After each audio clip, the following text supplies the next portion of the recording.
cover crop was a mixture of Visalia, a couple of radishes, an all radish and a Tilly's radish, and we had some black oats in it. It was planted last September, beginning of September, after some spring barley. It was combination drilled straight in after we just lightly tilled the field first and then rolled. It came pretty good, bar for the fact that it then, once we drilled it, it was very dry and for a while, and it struggled because of the dry. I'm sure it would have been a lot better had it had rained, but it was our first attempt and I was quite pleased with it really overall. It was planted at half rate. I tend to think these cover crops are far too expensive, and so we drilled it at half rate, and I'm sure that was plenty had it rained, but it didn't. What we do then, it got sprayed off in the beginning of February. It had 3 litres Roundup and a bit of a wetter with it, and you can see it's died off and died right down there. We shake rake the ground, although the shake rater doesn't actually shake it, we just pull it, and it pulled it about sort of 8 to 10 inches deep, which just loosens it up, as you can see, and we get a bit of a tilth. We're on this light soil. It's put the cover crop, it's buried it all right, pretty good already, which is pleasing. And then, although the lads just popped home for lunch, it's drilled at the moment. It's been drilled by my neighbour, who's having a demonstration with a new Cumberland prototype combination drill, and he's been putting that in. There might be a bit of video of him, I'll show you a bit later, drilling, and that's the result. It looks fantastic to the eye. It's lovely and level. Everything's really well mixed in. You can just see a bit of a radish there sticking up, but everything's really well mixed in. It walks nice and firmly underfoot. Seed to soil contact's really good. So that looks fantastic. I don't think I'm going to roll it because it's got little press wheels that already are rolling in, and if it's fine like that, if it rains it'll firm itself down nicely anyway.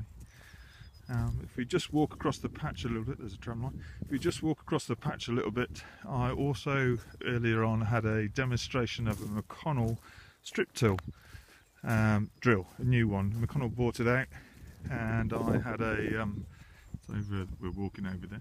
We had a demonstration of it. I planted about 20 acres with it, and yeah, it'll be interesting to see how we get on.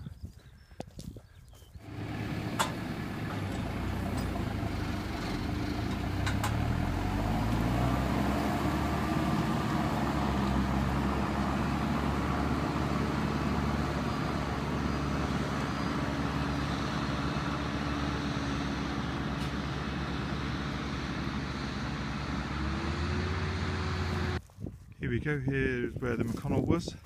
So if we just walk back, this is, I don't know if you can see the sun's blowing up a bit, that is where we combination drilled it with the new Cumberland prototype drill, and it looks fantastic. This is where the McConnel was used, strip till, and yeah, I mean it looks pretty good, but it looks very different. I'm not sure how much we farm by looks, really. A lot, I think, sometimes.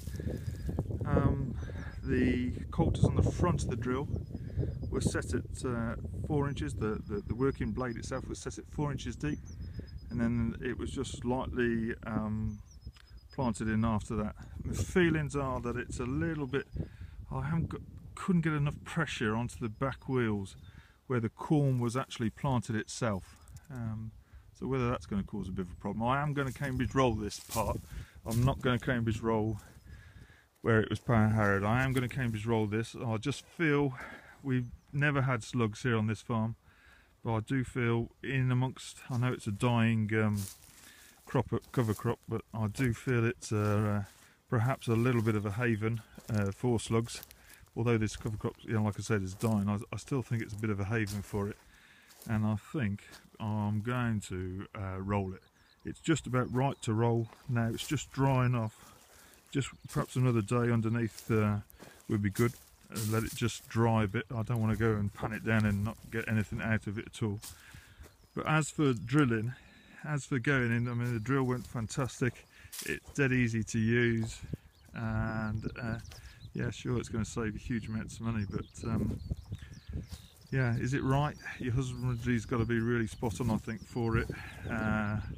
You've got to stop farming by looks and start farming by nature, if you like, a little bit. I think your husbandry's got to be really good if you use one of these drills, and obviously on this light soil our main problem would be compaction. That's why we always use the shakerator every year, because this slumps together and it compacts.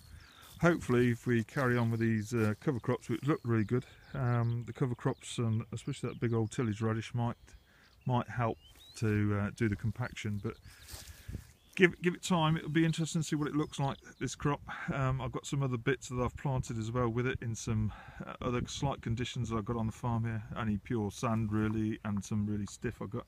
So I tried it in all the conditions I got. Yeah, I mean, it looks really good, but yeah, like I say, is it for me? I'm not quite sure. I'm not quite sure because they want loads of money for it. But besides that, yeah, we'll see. We'll see when it comes up, what it looks like, and when it goes up the combine. I just thought I'd show you this whilst I was here. There I was up on the top of that field earlier on today. This is another field just right next door that we planted into the cover crop again, using the McConnel strip till. It went straight in. It was really easy. It covered it really well. I reckon it took me about, I didn't actually time it to be honest, but I reckon it was taking me about perhaps 15 minutes to plant an acre, something like that, I should think. It's in, it's planted, and it's being put to bed. It just needs a roll. But what was interesting was right next door over here was my neighbour, and he was ploughing this field here, and he was ploughing at the same time as I was drilling next door. I would think he was ploughing at about 2 acres an hour, and I don't know if you can see that on the video, but that's real shiny over there on that hill. And both crops are going to go into the both fields are going to go into the same crop, which is spring barley. I just thought it was interesting that I was planting in exactly same conditions, and mine's in and going, and he's ploughed his, and it's going to take a lot of horsepower to break that down before he even gets to putting the seed in. So I just thought I'd just show that as a contrast, really.